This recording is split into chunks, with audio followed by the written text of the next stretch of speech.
اللهم صل بسم على الله الرحمن الرحيم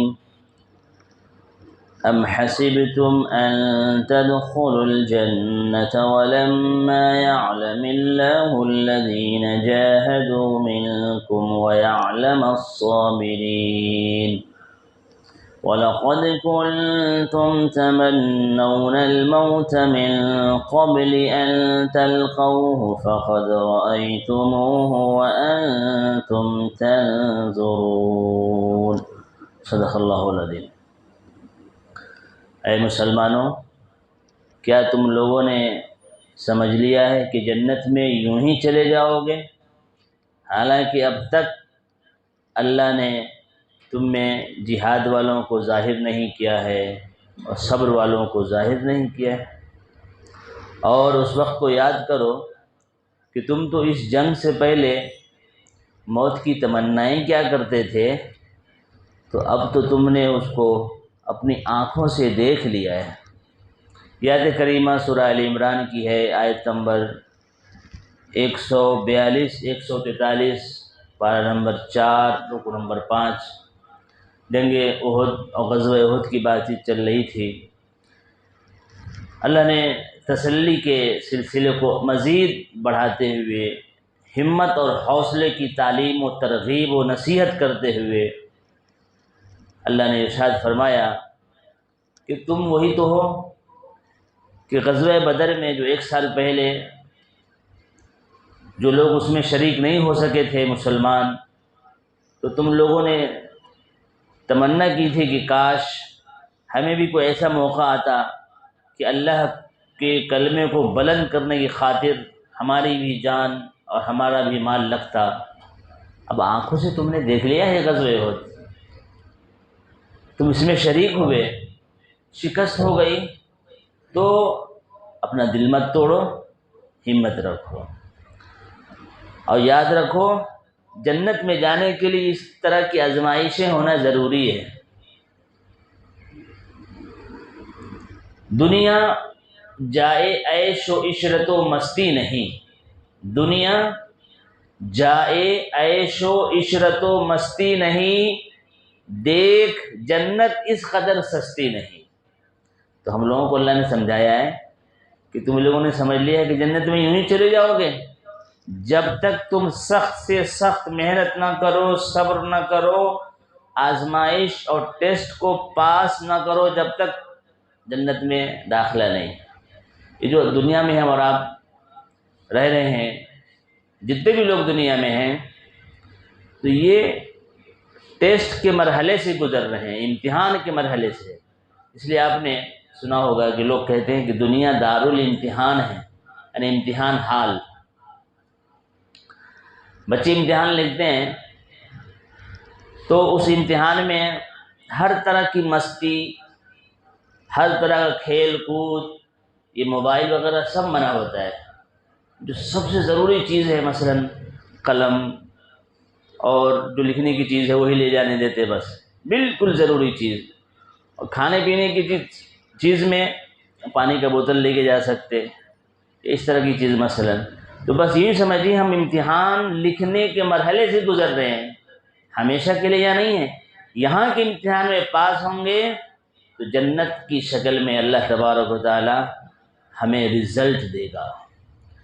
تو اللہ تبارک و تعالی نے ہمیں جنت حاصل کرنے کی ترغیب اور اس کا طریقہ بتایا ہے کہ سخت سے سخت محنت کرو اور مصیبتوں پر صبر کرو۔ اور آپ اور ہم اچھی طرح جانتے ہیں کہ دنیا میں بھی جو آدمی جتنا مال لگاتا اس کو اتنی سہولت ملتی۔ مثلا آپ کو یہاں سے دلی جانا ہے ٹرین کے ذریعے سے، تو ٹرین میں 4 کلاسز ہوتے ہیں، جنرل، سلیپر، AC 3، AC 2 مثلا۔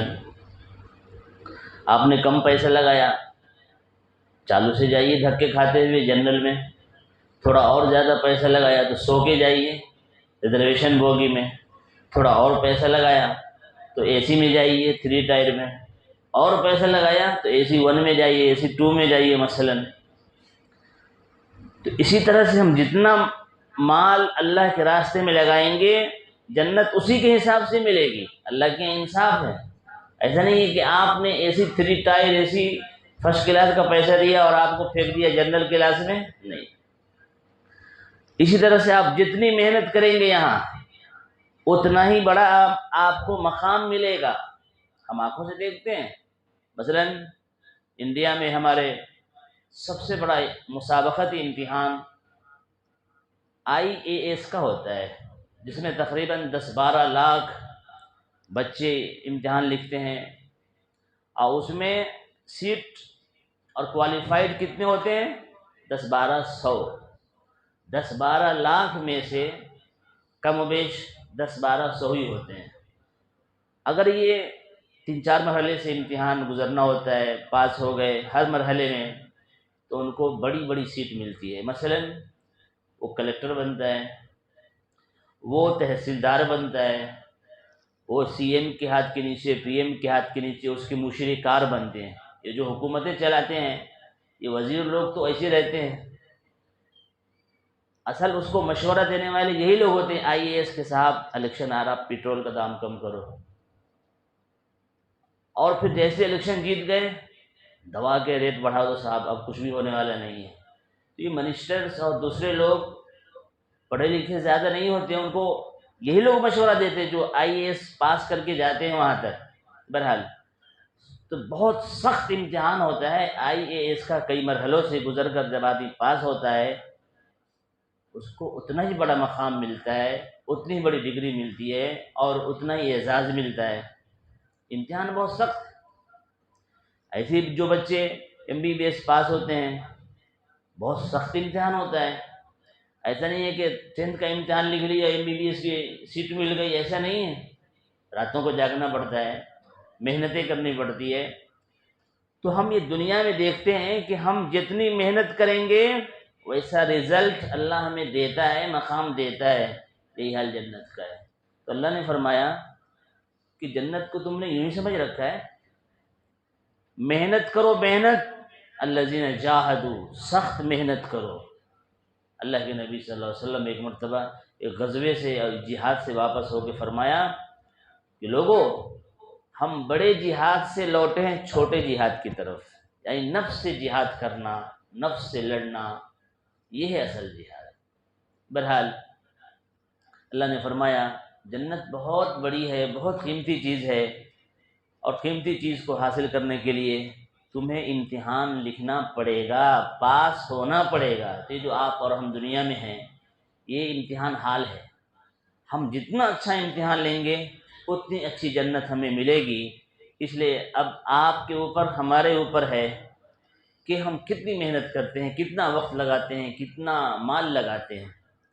لہذا بڑی پیاری آیت ہے، اور دوسرا پیغام یہ ہے کہ اس دنیا کو ہم عارضی سمجھیں، ہمیشہ ہم کو یہاں نہیں رہنا ہے، یہ امتحان حال ہے۔ بچے امتحان حال میں کتنی دیر رہتے؟ 3 گھنٹہ، 4 گھنٹہ، یا 2 سیکشن میں ہے تو ایک صبح میں رہتا ہے، ایک شام میں، پھر واپس اپنے اصلی گھروں کو جاتے ہیں۔ تو یہاں ہمیں نہیں رہنا ہے، اصل ہمارا گھر کچھ اور ہے۔ امتحان لکھنے کے لیے آئے ہیں، اچھا سے ہم اور آپ امتحان لکھ لیں، کامیاب ہوئیے، اللہ ہمارے لیے جنت کا انتظام کر رہا ہے۔ اس لیے خدا کے واسطے اس دنیا کو ہم عارض ہی سمجھیں، امتحان حال ہی سمجھیں، تو ہر مصیبت ہمیں سہنا آسان ہو جائے گا۔